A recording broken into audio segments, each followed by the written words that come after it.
was not sunk, it was turned into a message. A ship does not have to sink to become a warning. Sometimes all it has to do is stop moving.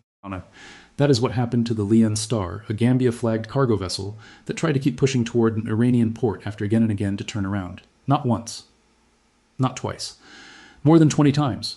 20 warnings across the radio, 20 chances to make a different decision, 20 opportunities for the captain, the owner, the operator, or whoever was directing that voyage to understand that this was no longer ordinary maritime risk. This was a blockade enforcement zone. And in that kind of zone, a vessel's decision to continue moving is not just navigation, it becomes a political statement. The Lian Star made its statement by refusing to turn around. The United States made its statement with a Hellfire missile. Not into the bridge, not into the crew quarters, not into the waterline, not into the fuel tanks. The missile went into the engine room, the one part of the ship that mattered most if the goal was not to kill the crew, not to sink the vessel, not to create a floating mass casualty disaster, but to end the voyage. That is the part of this story that matters most. Because the Lian Star was not destroyed as a ship, it was destroyed as an option. It remained afloat, but it was no longer useful. It could drift, it could be photographed, it could be tracked. It could become an argument in foreign ministries and shipping offices and insurance meetings from Dubai to London to Singapore, but it could not continue toward Iran. It could not deliver its cargo. It could not complete the run that somebody decided was worth the risk. That is what makes the incident larger than one disabled freighter in the Gulf of Oman. This was not just a strike, it was a doctrine made visible. Might disable, do not sink. Warn, document, record, then act. Preserve the crew, kill the mission. Leave the ship floating so every other ship can see the cost of ignoring the rules. That is what the Lian Star became, a steel billboard for the new reality of the Gulf. And that reality is this: the United States is no longer merely warning vessels away from Iran. It is enforcing a system in which access to Iranian ports has become a military decision, not just a commercial one. The official numbers are what turn this from an incident into a pattern. 5 commercial vessels disabled since the blockade began. More than 100 turned around. That is not a random enforcement action. That is not an improvised reaction by a nervous commander. That is a repeatable machine. Every blockade becomes real only when someone tests it. Iran tests it through missiles, drones, threats, mines, and the constant shadow of escalation around the Strait of Hormuz. Shipping operators test it by calculating whether the profit of reaching an Iranian port is higher than the risk of getting stopped. Washington tests it by deciding how much force it can use without turning a coercive maritime operation into a broader war. The Lian Star tested it physically, and the answer came through the engine room, on a mine. But to understand why that single missile matters so much, we have to stop looking at the ship as only a ship. The Lian Star is a moving piece in a much larger board. It sits at the intersection of maritime law, oil markets, presidential messaging, Iranian nuclear negotiations, U.S. domestic politics, and the strategic psychology of the Strait of Hormuz. The ship was cargo, but it was also leverage. Its cargo was bound for Iran, but the real destination was the credibility of the blockade. If the Lian Star had reached port after ignoring more than 20 warnings, every captain in the region would have learned something dangerous. The blockade could be tested. Maybe not openly. Maybe not without risk, but tested. And if one ship could push through, others would follow. One successful breach becomes a precedent. 10 attempted breaches become a swarm. 100 become the collapse of enforcement, on a minus. That is why the United States could not simply let the ship continue. A blockade that warns but does not enforce is not a blockade. It is a recommendation. The Lian Star was where recommendation had to become consequence. Yet the specific form of that consequence is the key. A Hellfire missile could have turned the vessel into a disaster. It did not. The engine room strike was precise because the message had to be precise. The United States was not trying to show that it could kill sailors. It was trying to show that it could surgically stop a ship without sinking it. That distinction matters legally. It matters politically, it matters diplomatically, and it matters to the shipping industry. A sunken freighter becomes a global outrage. A disabled freighter becomes an operational warning. A dead crew becomes propaganda for Tehran. A living crew aboard a dead ship becomes propaganda for Washington. A destroyed ship suggests escalation. A stopped ship suggests control. That is the narrow lane the United States is trying to sail through. Hard enough to make the blockade credible, controlled enough to keep the conflict from exploding. And that is not an easy lane to hold. Because everything in the Strait of Hormuz is bigger than it looks. A single tanker is never just a tanker. A single radar site is never just a radar site. A single missile launch is never just a missile launch. A single presidential post about lifting a blockade is never just a message to the public. Every action in this theater produces 3 consequences at once. One military, one economic, one diplomatic. The Lian Star strike did all 3. Militarily, it demonstrated that U.S. forces could detect, warn, track, and disable a non-compliant vessel without boarding it and without sinking it. Economically, it told shipping companies that the cost of violating the blockade was no longer theoretical. Diplomatically, it told Tehran that the United States was not merely negotiating around the blockade. It was still enforcing it while negotiations continued. That last part is where the real contradiction begins. Because on the same day the blockade was enforced with a missile, President Trump was publicly suggesting that the blockade might be lifted. That is the strange duality at the center of the entire crisis. Another part was firing into a ship's engine room. One message went to markets. Maybe relief is coming. Another message went to ship captains. Do not test us. One message went to Iran. There is a deal to be had. Another message went to Iran. The pressure has not stopped. This could be strategy, on a minus, or it could be friction, on a minus. If it is strategy, then Washington is playing good cop and bad cop at maximum volume. The president offers the possibility of relief. The military demonstrates that relief is not yet reality. Negotiators keep the door open. CENTCOM keeps the blockade closed. Markets hear hope. Tehran hears threat. Gulf allies hear reassurance. Domestic voters hear that the administration is trying to avoid endless war while still acting tough. That version is uncomfortable but coherent. The other version is more troubling. The administration may not have fully resolved where the endpoint of the blockade actually is. In that version, the president is managing oil prices and political pressure with public comments, while the military continues enforcing the existing order because no signed agreement has changed the mission. The result looks like two signals from the same government moving in opposite directions. One says, we may stop. The other says, we just struck again.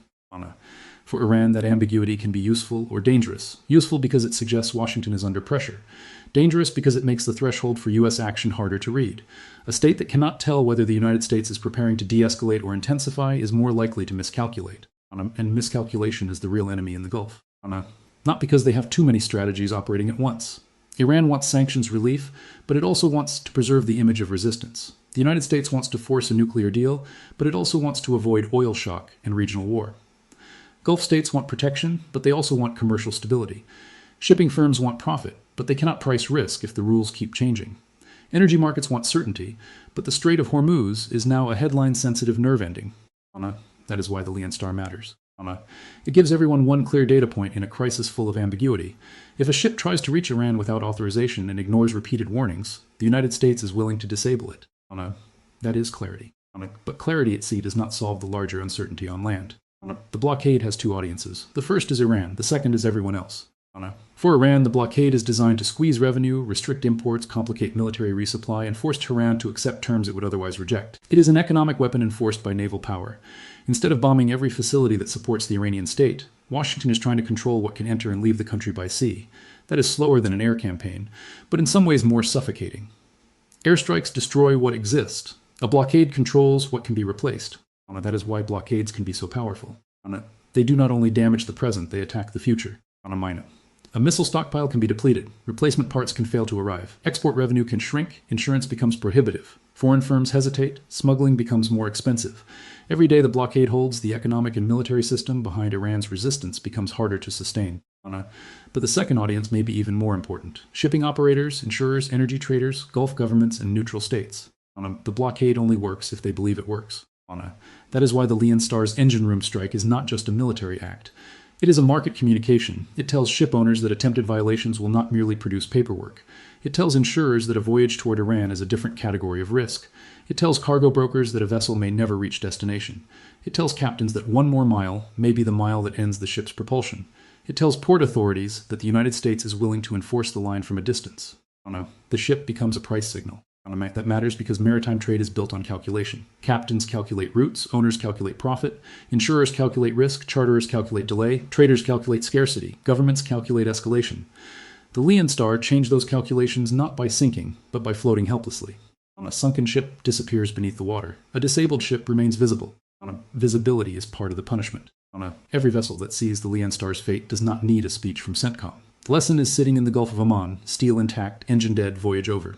But even as the blockade demonstrates power, it also reveals cost. This is the paradox at the heart of American dominance in the Strait of Hormuz. The United States can enforce the blockade, it can turn ships around, it can disable vessels, it can strike radar nodes and command sites, it can protect bases with layered missile defenses, it can monitor movements across the Gulf of Oman, it can use aircraft, drones, satellites, warships, and regional partnerships to keep pressure on Iran.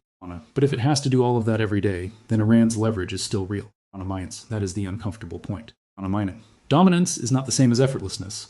The United States may be the stronger power by every conventional measure, but the Strait of Hormuz is not an open ocean where strength operates freely. It is a narrow, politically explosive choke point bordered by Iran on one side and the Arabian Peninsula on the other. Geography gives Tehran something that technology cannot fully erase: proximity. Iran does not need to defeat the US Navy in a fleet battle to create global consequences. It only needs to make the waterway uncertain enough that ships hesitate, insurers raise rates, oil traders panic, and governments begin looking for alternative routes that do not fully exist. That is the power of a choke point. The Strait of Hormuz compresses global dependence into a narrow maritime corridor. A disruption there does not remain local. It jumps instantly into oil prices, inflation expectations, shipping schedules, fertilizer supply, LNG markets, consumer fuel costs, and political pressure in countries thousands of miles away. That is why the blockade hurts both sides. Iran loses revenue. The United States spends resources. Iran faces pressure on its exports. The United States faces pressure at the gas pump. Iran's economy strains under restricted maritime access. American energy policy strains under emergency reserve drawdowns and market volatility. Iran's ships and shadow networks become harder to operate. U.S. naval assets become tied down in a narrow, dangerous theater where every decision can become a global headline. The Lian Star tells us Washington can enforce the blockade. It does not tell us how long Washington can politically afford to enforce it. That is the question that hangs over the entire operation. If the United States is so dominant, why is it still looking for a deal? The answer is simple but not flattering to anyone, because military dominance is not the same as strategic completion. A missile can stop a ship. It cannot stabilize oil markets by itself. A blockade can squeeze Iran. It cannot automatically produce Iranian surrender. A carrier group can control space. It cannot make global shipping firms feel safe overnight. A presidential threat can move headlines. It cannot erase geography. A hellfire can kill an engine. It cannot end a war. That is why negotiations continue even while the blockade continues. Washington is trying to convert military pressure into diplomatic outcome before the pressure becomes too costly to sustain. Iran is trying to survive the pressure long enough to extract terms that do not look like humiliation. Both sides are bleeding in different ways. One side bleeds through revenue loss, military degradation, and restricted trade. The other bleeds through oil prices, reserve drawdowns, naval commitments, and the political exposure of keeping a global choke point under continuous stress. This is not a war of equal power, but it is a war of unequal vulnerabilities. Iran cannot defeat the United States outright, but it can make the strait expensive. The United States can crush many Iranian military assets, but it cannot move Iran away from the geography that gives it leverage. That is the basic tension, and the Lian Star sits inside that tension. It is proof of American enforcement, but also proof that enforcement is necessary. It is proof that Iran is under pressure, but also proof that Iran's trade networks are still trying to move. It is proof that the blockade has teeth, but also proof that ships still believe the potential reward is high enough to test those teeth. Every disabled vessel is a success for the blockade. Every attempted breach is evidence that the blockade has not ended the incentive to try. That is what makes the system both effective and incomplete. The tactical result is clear. The Lian Star did not reach Iran. The strategic result is more complicated. The United States had to use force to make sure it did not reach Iran. That force was measured, but it was still force. And every use of force at sea carries risk. A targeting error could hit crew spaces. A fire could spread. A vessel could sink despite the intended could protest. A neutral country could accuse Washington of overreach. Iran could use the incidents as propaganda. Another ship could refuse orders in a more crowded area. A missile could malfunction. A drone could be shot down. A commander could misread intent. The Gulf is not forgiving. That is why the engine room strike was so carefully calibrated. It was meant to avoid the very escalation it still risked producing. This is the strange logic of controlled coercion. You use violence to avoid greater violence. You damage a ship to avoid sinking it. You enforce a blockade to avoid bombing more of Iran. You keep negotiations alive by proving that the cost of refusing them will rise. It is a dangerous balancing act, and it only works if everyone understands the signals. The United States wants Iran to read the Lian Star as a warning. The blockade will continue until a deal is signed, and attempted breaches will fail. It wants shipping firms to read it as an instruction: do not gamble on Iranian ports. It wants Gulf allies to read it as reassurance. American enforcement is still active. It wants energy markets to read it as control. The U.S. is managing the crisis, not losing the waterway. But Iran may read it differently. Tehran may see the strike as evidence that Washington needs the blockade because it cannot force a political settlement any other way. It may see the president's public talk of lifting the blockade as evidence that American domestic pressure is rising. It may see oil market volatility as a weapon already working. It may see every U.S. missile fired at a ship as another chance to paint Washington as the aggressor. It may see negotiations not as surrender, but as a place to trade the threat of continued disruption for sanctions relief. That is the problem with signals. The sender does not control the receiver. A warning meant to deter can harden resolve. A calibrated strike meant to avoid escalation can still be portrayed as escalation. A public suggestion of peace can be interpreted as weakness. A show of force can be interpreted as desperation. This is why the Trump-Hegseth gap matters. When the president talks about lifting the blockade while defense officials affirm that it remains in force, the ambiguity becomes part of the battlefield. Markets react to the president. Militaries react to orders. Negotiators react to language. Adversaries react to contradictions. Sometimes contradiction is useful. Sometimes it is dangerous. In this case, it may be both. It gives Washington flexibility. The president can tell Americans and global markets that he is seeking an exit. The Pentagon can tell allies and adversaries that pressure remains. Negotiators can say there is a path forward. Commanders can keep enforcing the blockade until that path becomes real. But flexibility can look like confusion if the end state is unclear. What exactly ends the blockade? A signed memorandum? Mine clearance? Straight reopening without tolls? Verified nuclear restrictions? Removal or destruction of enriched uranium? Iranian guarantees? Gulf state approval? A ceasefire extension? A full settlement? If the answer is all of the above, then the blockade may last longer than markets expect. If the answer changes by the day, then every ship in the region is operating inside political fog. The Leon Star entered that fog and lost its engine. Mine. Now consider the energy dimension. The blockade is not happening in an empty economy. Oil markets have already been shaken. Strategic reserves have been drawn down. Brent and WTI prices have moved sharply with every headline. Traders are not simply pricing supply and demand. They are pricing fear, delay, uncertainty, insurance, rerouting, and the probability of another strike. That matters politically in the United States. Foreign policy becomes domestic policy the moment gasoline prices rise. A blockade in the Gulf becomes a conversation at American gas stations. A missile fired in the Gulf of Oman becomes part of inflation expectations. A naval enforcement operation becomes a question in an election year. How long can this continue, and what is the cost to ordinary consumers? That is where Iran's leverage becomes more subtle. Tehran does not need to close every lane of the strait to create pressure. It only needs to create enough uncertainty that the market prices the risk. Every delayed tanker, every rerouted cargo, every disabled ship, every warning to commercial vessels, every mine clearance concern, every rumor of tolls or restricted passage contributes to the same effect. The strait becomes less reliable. Reliability is the hidden commodity in global energy. Oil is not valuable only because it exists. It is valuable because it can move predictably. The Strait of Hormuz is valuable because it allows movement. When movement becomes uncertain, the entire market begins paying for that uncertainty. The United States can reduce that uncertainty with military power, but reducing it is not the same as eliminating it. That is why even successful enforcement can be expensive. Warships, aircraft, surveillanters, and emergency oil releases all cost money. More importantly, they cost attention. They keep Washington focused on a narrow maritime corridor, while Russia, China, and other actors watch for distraction elsewhere. The Leon Star is therefore not only about Iran. It is about the global cost of keeping a choke point open when a regional power has decided to turn geography into leverage. This is the deeper strategic question. Who controls the Strait of Hormuz? On paper, the answer may seem obvious. The United States has the stronger navy, the wider alliance network, the more advanced surveillance systems, and the ability to strike targets from long range. Iran has been battered, sanctioned, and pressured. Its conventional navy cannot match American power. Its air defense and command systems have been hit repeatedly. But control is not only about who can win a battle. Control is about who can make normal activity possible. If ships are afraid to transit, control is contested. If insurers raise rates, control is contested. If the U.S. has to escort, monitor, reroute, warn, and strike continuously, control is contested. If Iran can create enough danger that the world's strongest navy must build an entire enforcement architecture around that danger, then Iran has not won control, but it has denied uncontested control to others. That is the nuance. The United States may control the military surface. Iran still influences the risk environment. The Leon Star incident demonstrates both realities at once. America could stop the ship. Iran still created the conditions in which stopping the ship became necessary. This is why the blockade is powerful but not final. It can restrict Iran, it can raise the cost of defiance, it can damage revenue, it can pressure negotiators, it can demonstrate American resolve, but it cannot erase the fundamental geography of the Gulf. Iran remains there. Its missiles, drones, coastal batteries, tunnels, mines, fast boats, and intelligence networks remain part of the equation. Even degraded, they are enough to keep the world nervous. And nervousness has value. Iran knows this. It has used the threat of regional disruption for decades as compensation for conventional weakness. When it cannot dominate militarily, it seeks to make the cost of opposing it intolerable. When it cannot defeat the U.S. Navy, it threatens the shipping environment the Navy is trying to protect. When it cannot win cleanly, it tries to make everyone else lose money. That is the logic behind asymmetric power. The blockade is the American answer. If Iran wants to weaponize geography, Washington will weaponize access. Iran threatens the strait. The United States threatens Iran's ports. Iran raises the cost of transit. The United States raises the cost of trade. Iran uses uncertainty.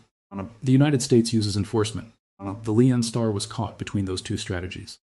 It became the physical point where they collided. And yet, beneath all the military language, the negotiation still matters most. The unsigned framework is the shadow behind every strike. If a deal were impossible, the blockade would simply continue until one side escalated or collapsed. But the existence of a framework means both sides know there is a political exit somewhere ahead. They disagree over price, language, sequencing, verification, dignity, and enforcement, but not necessarily over the need for an exit. That is why each incident before the deal matters so much. Every missile strike, every disabled vessel, every public statement, every oil price jump, every warning to shipping, every Iranian claim, every U.S. response becomes part of the bargaining environment. The Leon Star was not just stopped, it was added to the negotiation. Washington can point to it and say, the blockade works. Iran can point to it and say, America is attacking civilian commerce. Shipping companies can point to it and say, the Gulf is too risky. Energy markets can point to it and say, supply is still uncertain. Gulf states can point to it and say, the status quo is unsustainable. Each side gets a different lesson from the same ship. That is the power of symbolism in war. But symbolism cannot hide the basic facts.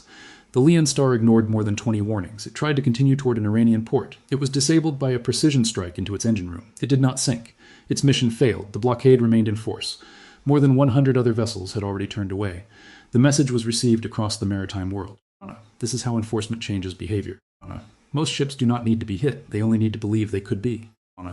That is why the first ships matter more than the 100th. Once a pattern is established, compliance becomes cheaper than defiance. Insurers begin to punish risk. Owners begin to refuse questionable cargoes. Captains become more cautious. Ports become more careful. The blockade expands from military enforcement into commercial self-enforcement. That is the real objective. The United States does not want to fire hellfires into every non-compliant ship. It wants the Leon Star to make future hellfires unnecessary. It wants the image disabled ship to turn around dozens more. It wants the market to internalize the blockade so the Navy does not have to enforce every mile personally. That is when a blockade becomes efficient. But efficiency still depends on credibility. If too many ships test the line and survive, credibility weakens. If enforcement becomes too violent, political support weakens. If oil prices rise too much, domestic support weakens. If negotiations drag on, diplomatic patience weakens. If Iran finds alternative routes or smuggling networks, economic pressure weakens. So the blockade must remain harsh enough to matter and restrained enough to survive. That is a narrow operating space. The Leon Star strike stayed within it, barely. It was forceful enough to make the blockade real. It was limited enough to avoid mass casualties. It was public enough to warn others. It was controlled enough to support the argument that Washington was enforcing, not escalating blindly. But the next incident may not be so clean. That is the danger of systems built on repeated coercion. Each successful controlled strike creates confidence that the next one can also be controlled. But the sea does not always cooperate. Machinery fails. Fires spread. Crews panic. Weather changes. Intelligence is incomplete. Adversaries adapt. A vessel may carry hidden hazards. A captain may misread instructions. A commander may have seconds to decide. Control is never permanent. That is why the larger question remains urgent. What is the blockade trying to achieve, and when will Washington know it has achieved it? If the answer is simply pressure Iran, then the operation can continue indefinitely, and that is exactly the problem. Pressure without a defined endpoint becomes policy drift. But if the answer is force a specific deal, then every enforcement action must be measured against whether it makes that deal more likely or less likely. The Leon Star likely made the blockade more credible. Did it make a deal more likely? That depends on Tehran's reading. If Iran sees the strike as proof that it cannot beat the blockade, it may move closer to compromise. If Iran sees it as proof that Washington is overextended and politically anxious, it may dig in. If Iranian hardliners need incidents like this to claim victimhood and sustain resistance narratives, the strike may strengthen them domestically even as it weakens Iran materially. This is the central paradox of coercion. Hurting an adversary can make them more willing to negotiate or more determined to resist. The difference often depends on whether the adversary believes the pain will get worse and whether it has a face-saving way to stop it. That is why the language of the deal matters. Iran's leadership cannot accept terms that look like total surrender without risking internal backlash. The United States cannot offer terms that look too soft after spending enormous military and economic resources enforcing a blockade. Gulf allies cannot support an agreement that leaves the Strait vulnerable. Markets cannot stabilize on vague promises alone. Shipping companies need practical guarantees, not political theater. The Leon Star shows what happens before those guarantees exist. Until a deal is signed, the blockade remains real. Until the blockade ends, ships will test it. Until ships stop testing it, the United States must decide whether to warn, board, capture, disable, or escalate. Until Iran accepts limits, Washington will keep using pressure. Until Washington defines its exit, the pressure will keep costing Washington too. That is the full picture. The Leon Star is not merely evidence of American strength. It is evidence of the price of exercising that strength in the world's most sensitive energy corridor. It is a tactical success attached to a strategic question. It is a disabled vessel that reveals an active system, and an active system that reveals an unresolved conflict. The ship did not reach Iran. That is the simple answer. But the deeper answer is more complicated. The United States could stop the Lian Star, but it still has to solve the conditions that made the Lian Star's voyage worth attempting. That is the difference between enforcement and resolution. Enforcement stops movement. Resolution changes incentives. Right now, Washington is enforcing, Iran is resisting, markets are reacting, Gulf states are calculating, ship owners are watching, and the Lian Star is drifting as proof that the rules have changed, but not proof that the crisis has ended. In that sense, the vessel is the perfect symbol of the moment. It is not sunk, because nobody wants the full war that a sinking might symbolize. It is not moving, because Washington cannot allow the blockade to become optional. It is not forgotten, because every maritime operator in the region is supposed to remember it. It is not decisive, because one disabled ship cannot settle the future of Iran's nuclear program, the Strait of Hormuz, global oil flows, or the political cost of American pressure. It is simply there, floating, silent, powerless, carrying the message that the United States wanted every other ship to hear. You can ignore one warning. You can ignore 10 Mayans. You can even ignore 20. But after that, the blockade stops being a voice on the radio. It becomes a missile in the engine room. And once that happens, the question is no longer whether the Lian Star can reach Iran. It is whether the strategy that stopped it can reach a political ending before the cost of holding the strait becomes too heavy for everyone involved.